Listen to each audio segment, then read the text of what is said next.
Assalamualaikum warahmatullahi wabarakatuh. Peternak cerdas milenial menyapa kembali.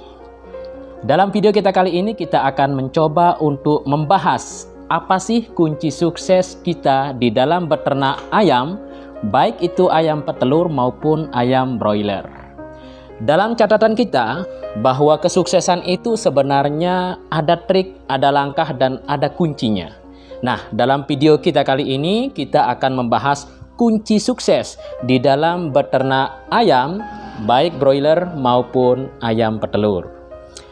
Kunci sukses yang pertama adalah keinginan atau motivasi yang kuat untuk beternak tersebut. Kenapa keinginan dan motivasi itu saya tempatkan dalam posisi urutan yang pertama?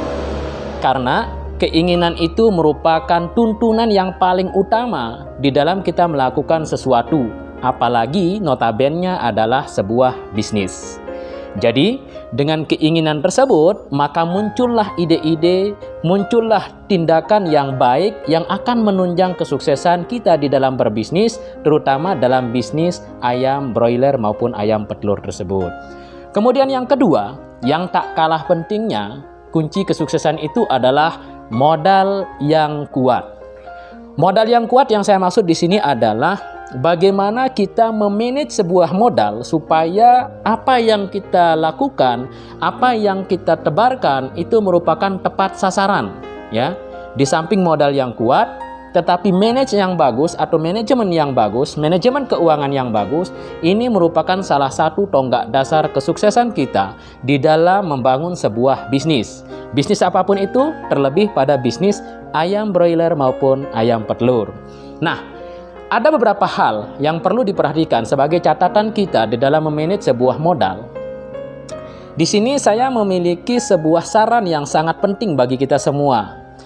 Tanda kutip, modal yang kita pinjam atau modal peminjaman terhadap bank itu mungkin bukan rahasia umum bagi kita sebagai seorang pebisnis. Tetapi perlu digarisbawahi bahwa jika Anda memulai bisnis tersebut mulai dari nol menggunakan modal yang datangnya atau sumbernya dari bank, maka besar kemungkinan Anda akan sedikit keteteran atau sedikit agak resah gitu. Tetapi rumus yang bisa saya berikan di sini adalah bagaimana supaya Anda menempatkan modal bank, pinjaman bank tersebut minimal 30% dari keseluruhan modal yang Anda miliki. Contoh, jika modal yang kita gunakan adalah 100 juta, minimal uang kantong atau modal pribadi kita itu atau di luar bank itu minimal 60-70 juta. Sisanya 30 juta diberikan suntikan dana oleh bank. Saya rasa itu merupakan suatu yang sangat ideal bagi seorang pebisnis untuk memulai sebuah bisnisnya. Jadi yang pertama tadi saya ulang adalah keinginan dan motivasi. Kemudian yang kedua adalah modal dan memanage modal tersebut. Kemudian yang ketiga, yang tak kalah pentingnya juga nih. Jadi 1, 2, ketiga itu adalah skill. Skill seseorang akan menentukan bagus tidaknya, berhasil tidaknya sebuah bisnis. Jadi skill yang saya maksud di sini adalah bagaimana Anda memanage sebuah bisnis Anda dalam beternak. Jadi bagaimana pengetahuan Anda sendiri tentang ayam, bagaimana pengetahuan Anda tentang pasarnya. Jadi di sini sangat diperlukan sebuah skill. Nah, saran saya untuk mendapatkan skill yang baik, yang rata-rata seandainya Anda seorang pemula, maka yang perlu saya sarankan adalah Anda harus mempunyai seorang yang bisa Anda percaya. Dalam hal ini bisa saya sarankan adalah orang yang ahli, orang yang paham. Jadi orang yang paham itu bukan mesti ahli ya, tapi orang yang paham itu adalah orang yang mengerti tentang peternakan, orang yang mengerti tentang obat, yaitu salah satunya bisa saja orang yang pernah beternak ayam. Kemudian yang kedua adalah teknisi dari sebuah perusahaan. Ya, dalam hal ini misalnya kalau contoh di Lombok sendiri, itu perusahaan komplit sudah menyediakan seorang teknisi yang akan dijadikan sebagai narasumber untuk bertanya setiap peternak yang mengalami keluhan atau peternak yang mengalami masalah. Nah, kemudian jika Anda sudah menemukan atau menentukan orang yang Anda percaya dalam mengelola bisnis Anda atau pengetahuan Anda, menambah wawasan Anda tentang peternakan, saya sarankan jangan sekali-kali untuk menambah orang lain selama apa yang disarankan oleh orang yang Anda percaya tersebut masih berfungsi. Nah, salah satu contoh begini, ayam kita punya masalah nih. Nah, dan kita bertanya kepada orang yang kita percaya. Ternyata masalahnya masih bisa diatasi. Pada waktu satu masalah, pada waktu Anda sudah bertanya kepada orang yang sudah Anda percaya, kemudian Anda bertanya juga kepada orang lain, maka besar kemungkinannya jawaban yang akan Anda temukan adalah berbeda. Nah, di sini Anda akan menemukan sebuah kebingungan tersendiri, sehingga Anda akan melakukan hal-hal yang semestinya Anda lakukan baik, ternyata menghasilkan hal yang kurang baik. Jadi saya sarankan, kalau seandainya Anda sudah menentukan orang itu adalah orang yang tepat untuk Anda percaya, silahkan percaya kepada satu orang. Itu yang ketiga.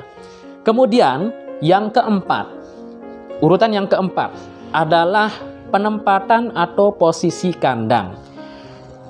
Menurut data yang saya temui, artinya menurut analisa yang sudah pernah kita alami, baik itu di kampung sendiri, di wilayah lingkungan kita sendiri, itu sebagian besar peternak itu gagal gara-gara penempatan atau pemosisian kandang yang kurang pas, ya.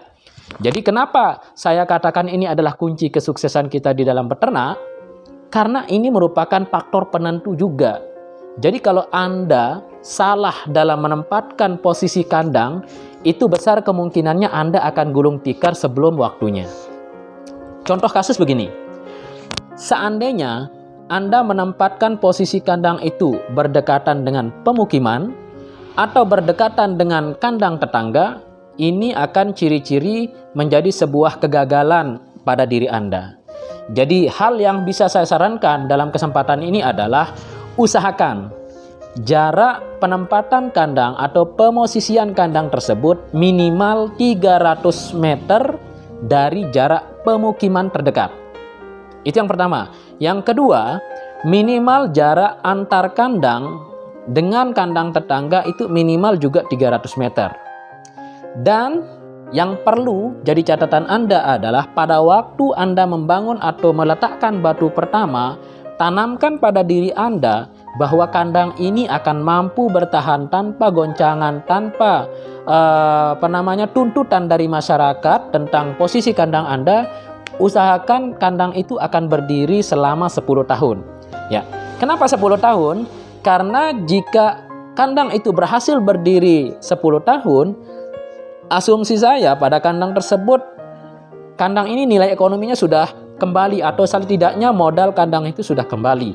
Nah, kemudian kalau seandainya Anda beternak ayam petelur, minimal Anda sudah masukkan sampai 4 atau 5 periode dalam beternaknya. Sehingga apa yang menjadi modal Anda, apa yang menjadi bahan atau investasi Anda terhadap kandang tersebut minimal sudah kembali dalam bentuk uang. Nah, kalau seandainya terjadi sesuatu udah 10 tahun kemudian, saya rasa itu sudah tidak menjadi masalah. Karena apa? Modal yang Anda tanamkan sudah kembali. Kemudian yang terakhir nih, yang terakhir adalah berdoa. Salah satu filosofi orang berhasil adalah berdoa tanpa berusaha itu sia-sia, tetapi berusaha tanpa berdoa ibaratnya Anda adalah orang yang sangat sombong, tetapi yang imbang adalah berikhtiar dan berdoa. Insya Allah, apa yang akan Anda cita-citakan, apa yang akan Anda usahakan, insya Allah akan terkabulkan dan menjadi ladang sumber kehidupan Anda di masa-masa yang akan datang. Saya rasa itu kunci sukses kita di dalam beternak, baik beternak ayam maupun beternak ayam petelur maupun ayam broiler. Semoga video kita kali ini dapat bermanfaat kepada Anda semua. Dan satu hal yang perlu saya pesankan kepada Anda, jika Anda belum melakukan subscribe, silahkan dukung channel kami di Peternak Cerdas Milenial untuk melakukan subscribe. Dan kalau seandainya sudah di subscribe, kemudian dalam video ini Anda mungkin merasa ada yang kurang pas, silahkan berikan komentar Anda di kolom komentar. Insya Allah kami akan cepat merespon dan berikan klik tombol like dan tandakan nyalakan tanda loncengnya agar Anda tidak ketinggalan dengan info-info terbaru yang kami upload di next video berikutnya. Oke, wassalamualaikum warahmatullahi wabarakatuh.